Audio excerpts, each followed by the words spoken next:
On this edition of Seahawks Forever, powered by BetUS, Mike Sando will be joining me. Mike has covered the NFL from a national perspective for about 15 years now. First, after a long run at ESPN, he's been with The Athletic since 2019. He's the guy that brings you the quarterback tiers survey. We'll talk to him about that a little bit, but also get a national perspective on what's happening around the NFC West, what he saw from the Seahawks on Saturday and Mike Macdonald's debut. What's going on with the San Francisco 49ers down by the Bay? Is there a concern there that their window of contention may be over soon? We'll also get into some deeper topics. Why haven't we heard from Pete Carroll since he was fired? Who might the next Seahawks entry into the Hall of Fame be? Mike is a Hall of Fame voter, and some other things. We'll get into it up next on Seahawks Forever. I'm Dan. Mike Sando joining me next.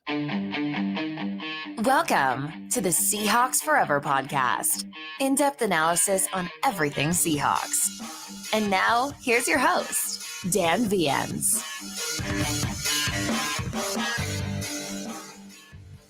Shout out to the folks at BetUS for sponsoring this program. You can click the link down below, sign up for an account today. They have live wagering on all major sporting events. They're certainly heavily involved in the NFL. And right now, you get a 125% sign-up bonus on your first 3 deposits up to $2,000. That's with BetUS. The link, again, is down below. Looking forward to this one.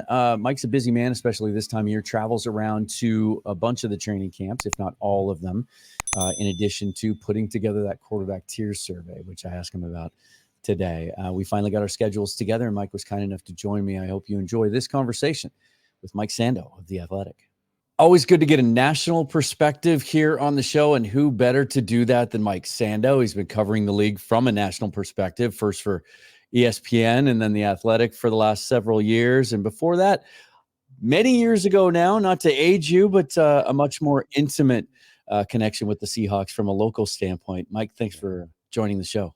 It's great to be here. Yeah, I did 9 years covering the Seahawks for the Tacoma News Tribune. I actually started way back the end of the Dennis Erickson era, and then most of my goodness. So yeah, I've got a few miles on the odometer. You know, I was covering Pac-10 before that. I had 7-8 years before that. So when it was the Pac-10.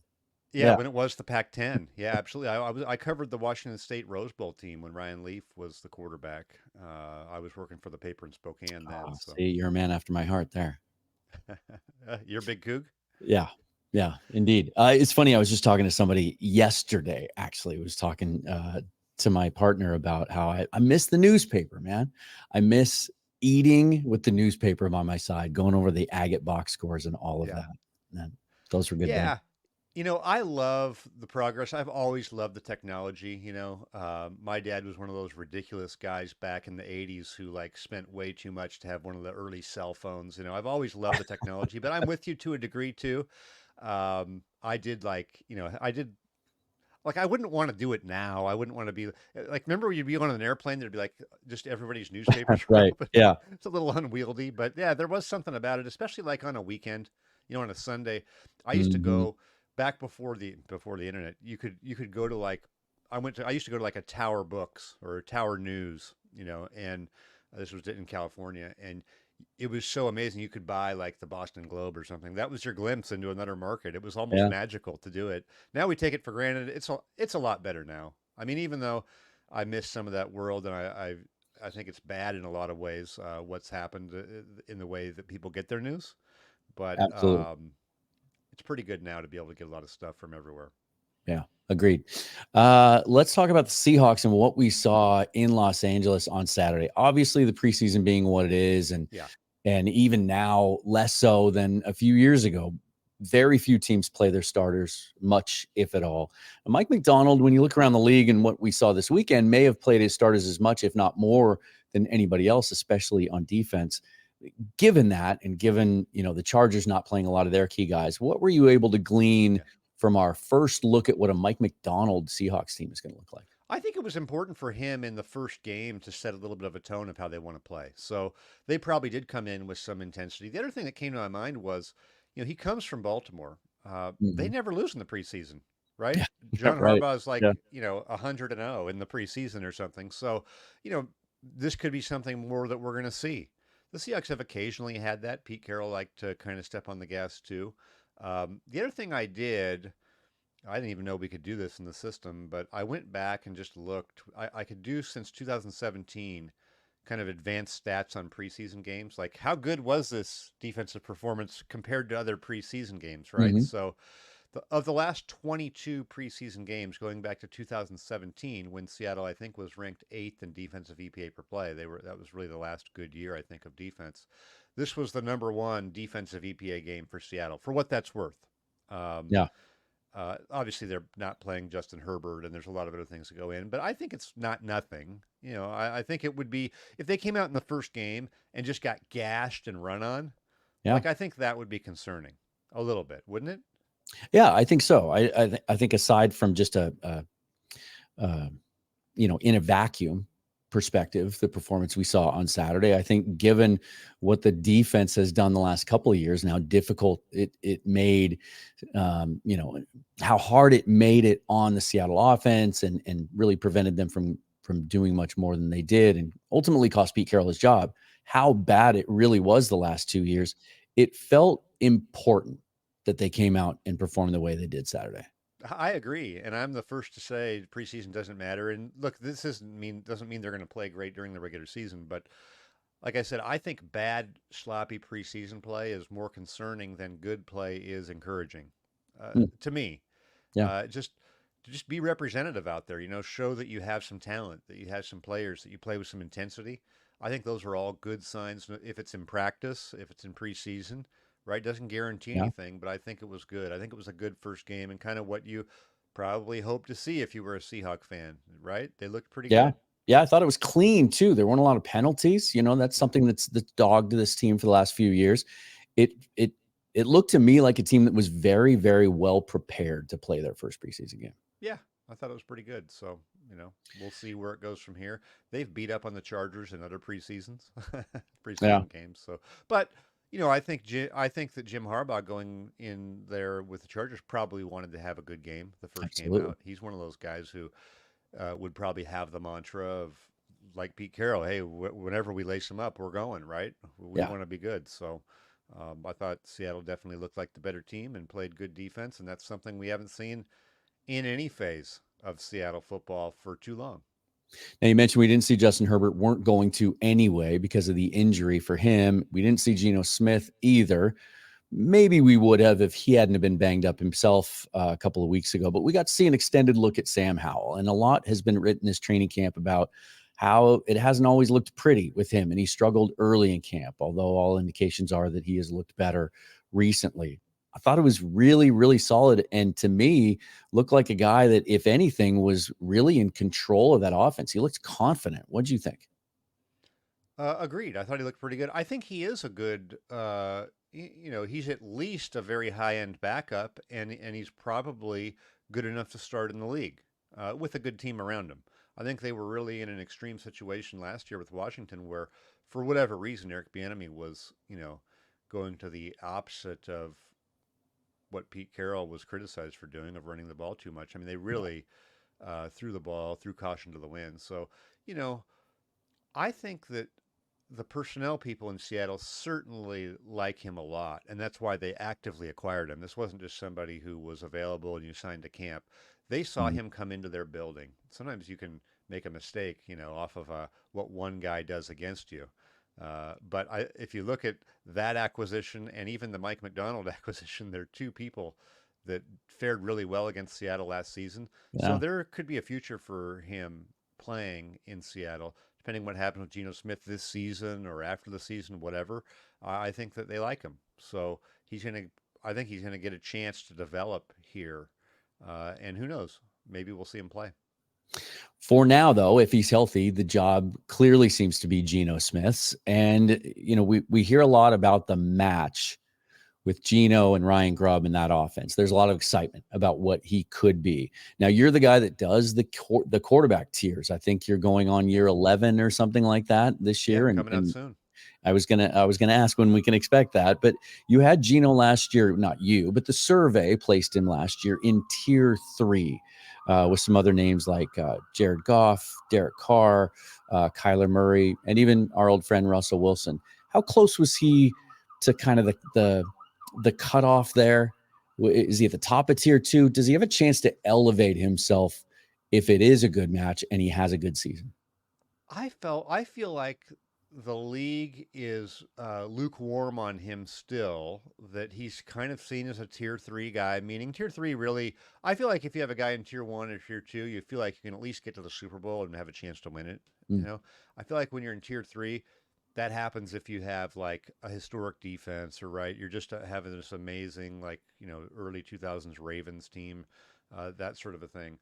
I feel like Geno's a little better than that. Like, to me, I think we saw when Ryan Grubb was talking about him, people marvel at how he throws the ball. He does throw a great ball. What they haven't seen and lived week to week is just how he plays game to game and play to play, and how he handles the team and all that stuff. I think he's done a good job. Some of us, though, here in the Seattle area may just have been, are we overvaluing him a little bit because the expectation was that at the time, oh, you got rid of Russell Wilson, you don't have anybody. And then Geno was way better than people thought. So Yeah. are we measuring Geno against Geno? Whereas the rest of the league is looking at, him compared to the whole group and just saying, hey, he's a mid guy. So I have felt like he's a little better than that, a little better than mid, but I think the league still sees him as, a guy you can win with, but you're not going to win because of. No one on the other team is worried, oh my gosh, we're playing Geno this week, right? That sort of a thing. But I think he's a good pro quarterback. If you have him though, you probably have one eye on trying to, you're not close to upgrading the position, right? Absolutely. Yeah. And they have looked hard at it the last 2 draft cycles. Yeah. We've seen that. It just didn't work out. I would expect that to happen again, even if he has a solid season. It's a fascinating argument because I think the other part of the discussion is how good is quarterback play around the league as a whole, because I've had debates. I've been pro Geno at least as far as, debating his detractors, because there are a lot of people that, I interact with on Twitter, or that comment on the show and watch the show here that are just convinced he shouldn't be starting in the NFL. And so I'll debate those people. And sometimes in my defense, I'll argue that I think he's top 10 talent wise. And then I look around the league though, and there aren't 10 guys I would trade him for. There's quarterback play, and you look at the infusion this year of all the young guys that everybody's excited about. Like, next year is going to be a year when draft time comes around. It's going to be pretty hard, isn't it, to look around the 32 teams and see anyone that really doesn't have a guy identified? I mean, isn't you use the word mid? I mean, mid's okay, right? If you're the 18th best quarterback in the league and the other 17 are pretty darn good. Well, absolutely. And I think the other thing that comes in with that is, what is the price you're paying for that quarterback at that level? One of the things we're seeing and have seen, certainly Kirk Cousins has been at the front of that over the years, is kind of a mid to upper mid quarterback who's making huge over the top money.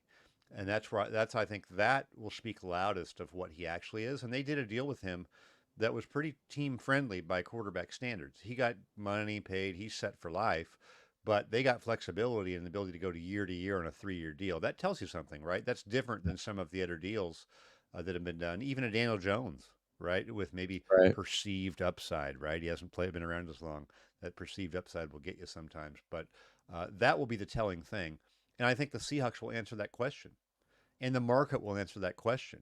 I don't think Geno Smith is likely to get one of those deals like those guys, in the top 2 tiers are getting. Those guys are getting 45, 50, $55 million a year, when you probably would debate how much better than they are than Geno, right? Mm-hmm. And maybe Seattle would debate that too. But I don't see him getting that type of contract. Now, much of his success will depend, of course, on the guys in front of him, and that has been a sore spot and a source of consternation here in Seattle for years, is the offensive line.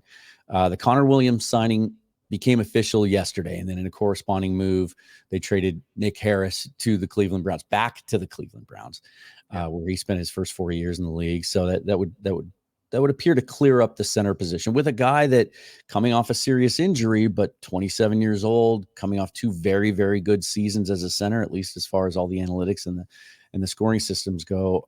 What does Connor Williams do to upgrade the profile of this offensive line and maybe the ceiling of it? Yeah. Well, one thing is he's played guard too. He started out his career as a guard. So I think they've needed interior line help, versatility, and just somebody who's played before. What they have shown us, though, is they're not going to do that at market prices in free agency. If you look at the interior, especially the guard market this year, was like $20 million a year for guys Yeah, who were decent, right? Good, not Hall of Famers. And so including Damian Seattle Lewis, was who willing walked to, away. Yeah, yeah, Seattle was willing to sit out that market. And then even in the draft, well, yes, they did address guard in the draft. They didn't go super, you know, super high with it as well. So I think this shows they would say, hey, personnel acquisition is a year-round thing, and we're not going to sit there and panic in March and April and May and really overpay for someone to fill because we'll get somebody later. Now, the cost of getting someone later, the risk is you get a player coming off a torn ACL. He's not just available and at the top of his game right now. There's some risk, right? right. And he's had two ACLs, so clearly he must have passed his physical and done well on that enough for them to take the risk. But it's not an entirely clean situation at this time of year, but it just shows that they're willing to do that. They're not going to go, especially at that position, and just go over the top. Are you hearing anything new on Abe Lucas's situation and when we might see him back on the practice field? No, I did see him when I went out to their camp, and I think it's concerning until it's not. It's Yeah. right. I mean, we need to see him out there and play and be able to string games together, or else that's going to be a position we're talking about a lot of the season. And I think it has to be proven that he's reliable, not the other way around. So, no new information other than I think no new information is not great either, right? You'd like to see him. You'd like to see a little more outward optimism that hey, he's going to be great and ready to go, and we just don't know that. Well, and it hasn't helped that we've had so few specifics. Like, have you been able to get any information from any of your sources about exactly what type of procedure or injury we're even dealing with? Because it's been very mysterious the whole way through. Yeah, I frankly I just haven't asked. I mean, certainly if I was on the beat, I'd probably be all over that, Yeah. trying to figure out exactly what it was. But doing the league at large, I just know that he's not back yet. Haven't looked into the specifics of it, other than I think it's concerning until it's not. Yeah. It's just unusual in this day and age where there are even massive Twitter accounts of orthopedic surgeons and doctors that get Oh big yeah. followings because they're talking about these things in great detail. The fan is a lot more informed certainly than they used to Well, be you're on the piquing internet. my interest here. I'll have to see what I can find out. But I don't know. I don't know that at this time. So Give us let's look around the division a little bit. The Seahawks and Rams win their preseason games for whatever that's worth, and the Cardinals and 49ers don't. Lots of good vibes, lots of good feelings in Arizona. They didn't play a lot of their starters either, although Marvin Harrison Jr. made a cameo at the beginning of the game. But they said their arrow seems to be pointed up. Lots of optimism there. The Rams too, a lot of young big infusion of young talent on defense to try to offset the loss of Aaron Donald. But what's going on in San Francisco? I mean, they're coming off, a very tumultuous training camp so far. Lots of personnel issues, contract issues, the Brandon Ayuk situation. Certainly Mike Silver writing today about how there's some panic setting in among the fan base with a really poor performance for them anyway, with the players that did play in their first game. I thought this team was going to be Super Bowl hangover proof. I just thought there was too much talent there. But it almost seems now like they're kind of the poster child for that syndrome. What's your take on what's going on by the Bay? It's August 12th, so I mean, we got Sure. a lot of time until the regular season, but it is definitely concerning for them that Kyle Shanahan, who loves these joint practices, even likes them more than preseason games because you can really go with your starters against starters and find out. He canceled their joint practices with the Saints this week. That's telling to me because he's worried about the depth of the team and the ability to practice with starters against another team, and so they're going to play the Saints in their preseason game. But I think that's concerning. Now, my concern for them was going into this season. I felt like if you really look back the last year or two, a lot of their key players who have injury concerns played. Right, George Kittle. Sometimes he gets up slow, but he's been there. Yeah. McCaffrey, he's had some things here or there, but he's played a lot. Deebo Samuel's had issues. He's played a lot.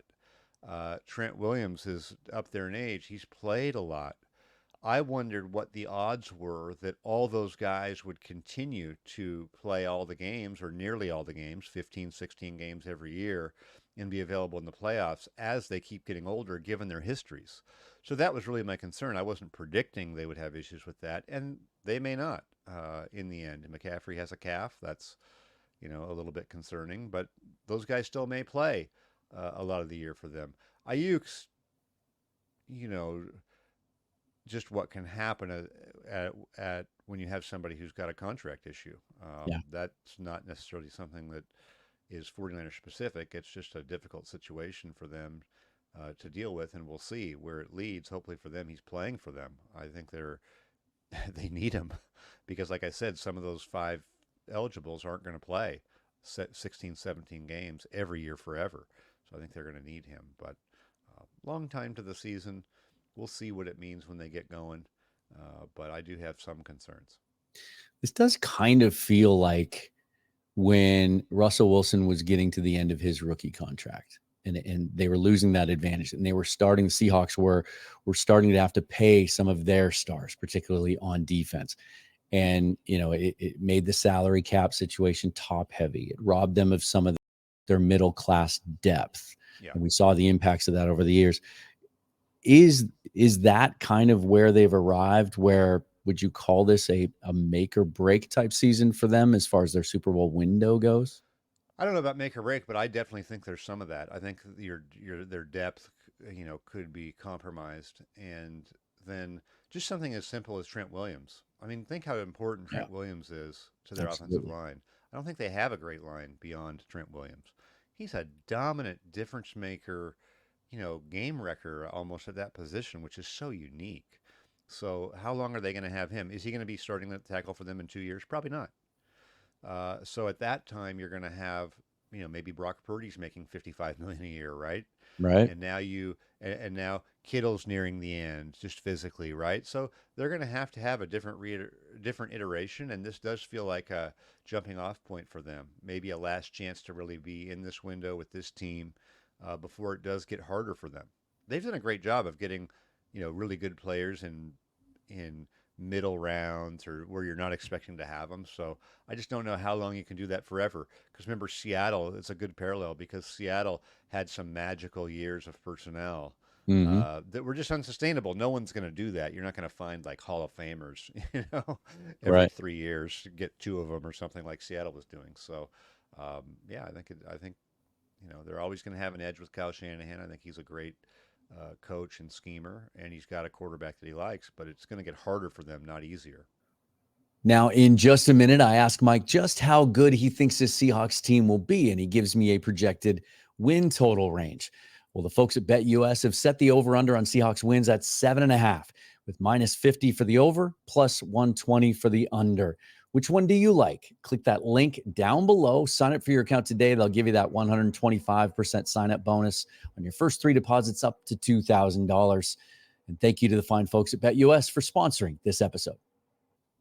The Ayuk situation is worth watching, I think, for fans here in Seattle, because DK Metcalf has 2 years left on his deal. So we may be having conversations like this next year. But you see what's going on with Ayuk and CeeDee Lamb in Dallas also, 2 guys looking to cash in on this wave of massive contracts being handed out to wide receivers. Is this an example? Those 2 teams kind of taking a stance right now on, okay, enough's enough. The market is blown up. Let's cap this a little bit. Well, let's see what happens. Jerry Jones is an interesting situation because he's usually just paid his guys, and now he's got Dak and CD, and we'll see with Micah Parsons is probably a little bit further down the road. So there's still time for Jerry Jones. Basically said, "Hey, no panic yet," but they want to have him for the season. So let's see how long this goes. Let's see what the resolution is. Same thing with Ayuk. He doesn't really have the only options Ayuk has are the ones the team wants to give him because he's in a little bit of a different situation. There. I think it remains to be seen how these play out in terms of what kind of deals they get or how willing they are to stay away. In the case of the 49ers, you have a much more empowered head coach, right? They're both offensive coaches, but Kyle Shanahan really drives the personnel there. So I think that will be an interesting dynamic. How does that affect what happens with Ayuk, and is there an emotional component to how they handle that situation and get him done or not get him done or whatever? Because the head coach is so directly driving the personnel. You mentioned Hall of Fame a moment ago. You're a Hall of Fame voter, right? And you Yeah. just wrote a piece identifying recently the next Hall of Famer in line potentially for every team in the NFL. You gave the Packers Mike Holmgren, so that didn't count towards our tally. You chose Richard Sherman as the guy Yeah. that you think could be next in line to get into the Hall of Fame from Seattle. That is going to trigger, once that eligibility hits, a bunch of guys from that Legion of Boom defense and that Super Bowl team. Ultimately, when it's all said and done, how many of those guys from that defense do you think get in? Well, Sherman and Bobby Wagner are going to go in the Hall of Fame. I mean, I think it would be very surprising if they didn't. I picked Sherman because he's eligible sooner than Bobby, who's still playing. And I Right. think, they really built that defense from the back forward, and the Legion of Boom was a unique secondary, and I think he was the voice of it. I think he was, the you know the straw that stirred the drink, right, in that secondary for them, and then had a long career. Not all of those guys back there, had the same career length. So I feel like he is just an iconic player in an iconic secondary. How many secondaries for teams that led the league in scoring defense for 4 years in a row, which is almost no team since the Cleveland Browns of the 50s, are there? And Yeah. so I think he just has a great case. I think Wagner clearly just his excellence for such a long period of time. We've seen Patrick Willis went in. I think there's a clear road for him.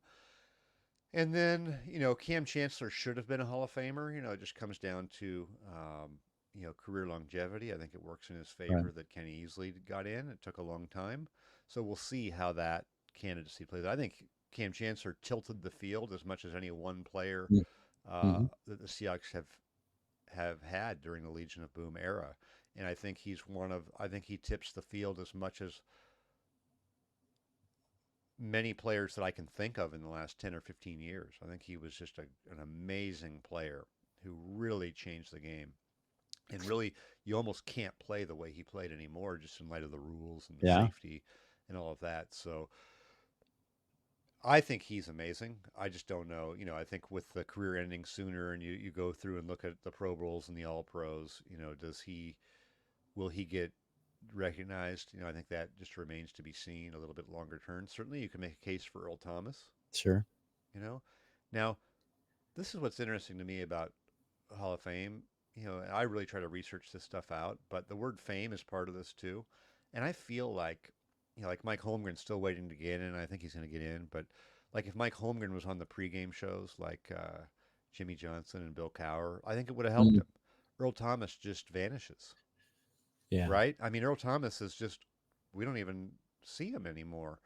I think those things can affect the profile a person has. Meanwhile, Richard Sherman's on, the pregame Yep. He's shows and stuff, everywhere. and he's out there, Yeah. and I think those things help somewhat candidacies.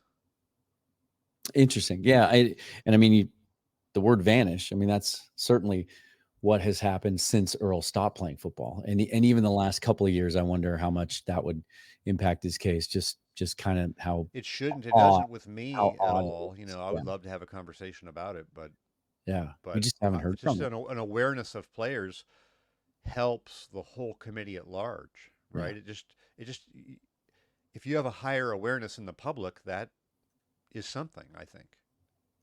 Now, one guy who we haven't heard from either since the change was made at head coach in Seattle is Pete Carroll. Yeah.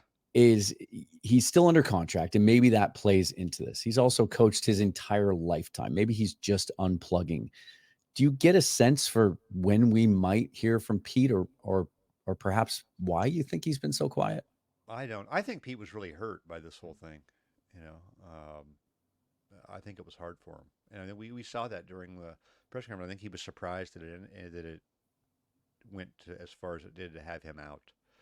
So there could just be a time of just kind of regrouping a little bit with him. I do think he is somebody who has a very intentional kind of high performance mindset. So I don't think he's gonna.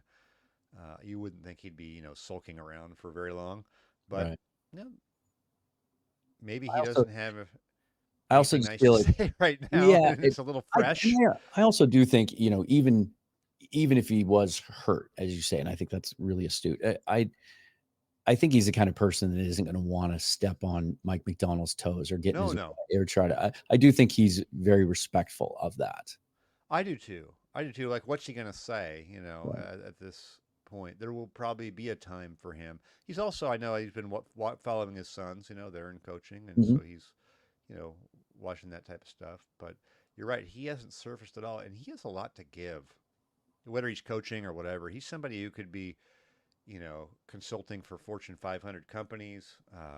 You know, certainly game analysis type stuff. That's almost beneath him to me. I think he's just I think he's such a high level leader and uh, thinker in terms of leadership that hopefully he gets reengaged in some way, somehow. Um, I just don't know where that is. I'm certain his phone has rang a few times, or he's gotten a few emails or texts from prospective employers. And I mean, the podcast world would love the guy, right? I mean, Yeah. he has so much to give. Is he a Hall of Famer? Is he going to have a I case? think he is. I do. I think he's certainly a Hall of Fame coach for the entirety of his whole coaching career. Now, when you go to the Pro Football Hall of Fame, they're not going to be looking at USC, right, and all of the other stuff that he did over the years. But I think there's a great case to be made for him. It's early. I mean, his tenure just ended, but what he did in Seattle, um, in light of just sort of what he's meant to the game, I think he's a great ambassador for the game. He's one of some of these coaches are super secretive and don't want to let out their secret recipes. Pete Carroll, in the middle of their run, was trying to tell people how to tackle the right way, the way they do Mhm. it, right? Mm. He always had the good of the game in mind. I think his value goes beyond the incredible run he had in Seattle. I think he's just a great value to the game, and that should be part of the discussion with him, just beyond the run of excellence that he had. Yeah. Let's finish where we started and talk about this current Seahawks team with Mike Macdonald taking over for Pete Carroll, his first head coaching job. Everybody's feeling good about this first preseason game. What do you, from everything that you see, the division Yeah. taken into context as well, how good do you think this team could be? Does this team have a chance to contend and make up some of that gap between them and the 49ers and Rams? Yeah, I think they do. I think they, it wasn't like they had a horrific record last year, so the bar is fairly high. But I think that they can, you know, win 9 or 10 games. That's kind of what I'm looking at for them. I was looking back, so when the year before Mike McDonald took over the Ravens defense, they were uncharacteristically 24th in defensive EPA per play. That was in 2021. So he comes in the first year they went to 14th. And then Mm. they went to third the year after that, and here he is. He got hired. So the Seahawks were 29th. Let's just say that even if they ran it back this year, they might be better than that. They might be 25th. Does McDonald get them into the upper half? Does he give them a 15th ranked defense this first year? I kind of think he does. I think that's a realistic. There was a lot of slack in that rope defensively for all the great things Pete did over the years. I Mm. don't think he Yeah. was doing them the same way at the end. So I can buy that. I can buy that they get to a middle of the pack defense with a potentially similar offense. I don't know how much better or worse they're going to be in offense. We have to see what's going to come together with the line. It's a new system. It's an offensive coordinator who hasn't been in the NFL before, so I'm not going to just anoint them offensively. I think they still have to prove that. So if they're a similar offense and the defense goes from horrible to mid, you're winning 10 games. I think a lot of Seahawks fans would take that. Yeah. I think they would. I think Mike And McDonald might take that too. That's an interesting thing, in this first year when you get rid of Pete, and I think a lot of people felt like it was, hey, there's a time for all these great coaches. Andy Reid's time ended in Philly, right? And it was time for a reset. But if you don't win as many games, if you think you could have been coaching the team better, especially defensively, and you think your team's pretty good, and then you don't win as many games the next year, I think that would be a disappointment for the team. Yeah. Yeah. Especially given ownership making it very clear from the moment they let Pete go that they were not interested in a rebuild. Yeah, so I think they need to do that. I think that defense, there's pressure on them to have that defense be better. I just think it can get a lot better just from the scheming of it. I do. You mentioned joint practices with San Francisco canceling theirs and how valuable that can be and how much Kyle Shanahan has valued that over the years. Seahawks never did it under Pete Carroll, but we get to see that this week. Going into Tennessee, some of their old friends are there, Jamal Adams, Quandre Diggs. We saw a bunch of fights last week around the league in some of those joint practices. How do you weigh the risks of potentially more chance of injury, let's say, when you go against another team versus the value of getting reps against someone else? Well, you have to. I wouldn't be that overly worried about it. I feel like they've scaled back the hitting and stuff so much. There's so much room to be more physical in camps, in my opinion. Now I've been covering it a long time with double day padded practices before.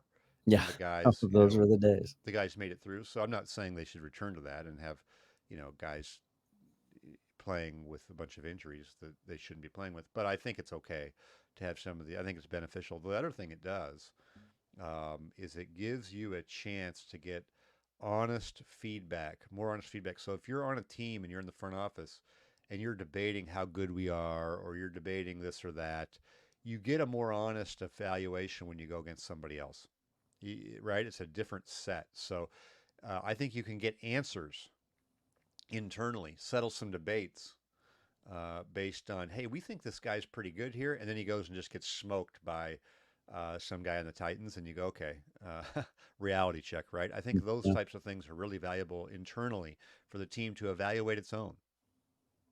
It'll be fascinating to see. You just gave me Cheney Washington flashbacks talking about double day padded practice. Oh yeah, yeah, it was totally crazy. But and I think the people that some of the new waves of Seahawk fans don't understand that you used to be able to go to Cheney, which I would do from time to time, drive into the city, park anywhere for free, walk right up to the chain link fence. It was about waist high. Yeah, and stand 3 feet away from Mike Holmgren as he's barking orders to his team. Those were absolutely. I loved going to training camp. Yeah. And then you'd run into Sean Alexander at a pizza place Yeah. in breaks between the practice. Yeah. Oh, it was really cool. Really cool. The fans enjoyed it, but it was a long way to go. If you were, living in the Seattle area, you had to carve out time, but it was great. Yeah. Yeah, it was. And it was great to have you on, Mike. I really appreciate you doing this. I know you're a busy guy. When can we expect to see the next version of the quarterback tier survey?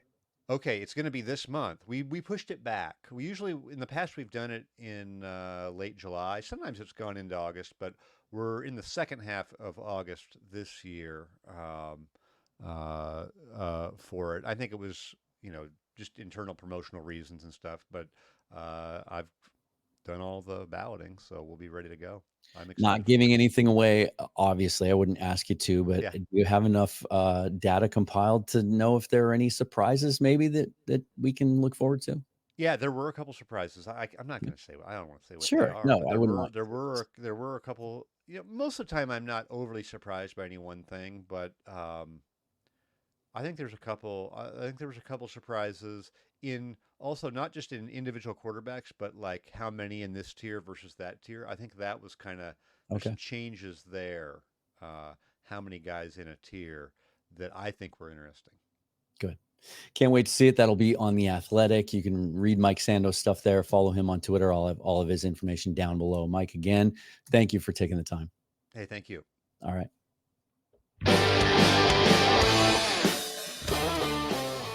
Looking forward to your comments and feedback on the conversation with Mike. Easily could have kept him here for another half an hour, but as I said, he's a busy, busy man. Thanks again to him. Thanks to all of you for viewing and supporting the show. Had a lot of fun with the live reaction show to the Chargers-Seahawks game on Saturday. If you haven't checked that out yet, please do. I'll put a card up above. Let me know what you think about what Mike had to say. He says he thinks that Seahawks are a 9-10 win team. Has your opinion changed one way or the other after what you saw on Saturday? Are you taking it with a grain of salt because it is just preseason? let me know. Later in the week, I will give you my updated 53-man roster projection based on what I saw in Los Angeles. Haven't done one of these since the beginning of training camp. A lot of speculation back then. Things seem to be more clear now. So I will do that later this week. And then we'll analyze news as it happens. Certainly try to glean as much feedback and information as we can from those joint practices in Tennessee, and then do a proper preview of the game in Tennessee against the Titans. And Will Levis, who had an outstanding week 1 in the preseason, should be fun to watch him go against this Mike Macdonald defense. Will we see Geno Smith this weekend? Perhaps that might be one of the bigger storylines of the week. Shout out again to BetUS for sponsoring this program. Thanks to them. Thanks to you for watching and supporting the program. All the different ways you can support me and the show are down below. And you can follow me on Twitter at Seahawks Forever. Until next time, forever and always, go Hawks.